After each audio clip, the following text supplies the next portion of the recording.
The first thing you need to do is pick your payday.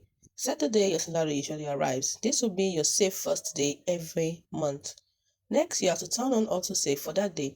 In Cowrywise, set your autosave to move money automatically on payday into your main savings plan. Then 3, add a backup autosave. Set a smaller autosave for 3 to 4 days after payday in case salary is late or lower than expected. Then 4, use the 1-1-1 rhythm. That is, monthly, one bigger autosave on payday, weekly, one medium autosave, for example, every Friday, and daily, one tiny autosave for like 500 to 1,000 naira to build momentum. 5, create separate plans for each goal.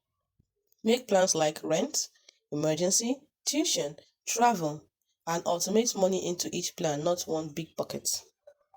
5, increase amount every quarter.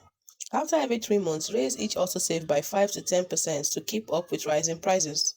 7, auto invest part of your savings. Set a recurring move from your plan into low risk funds for short term and growth funds for long term. 8, use lock dates for serious goals.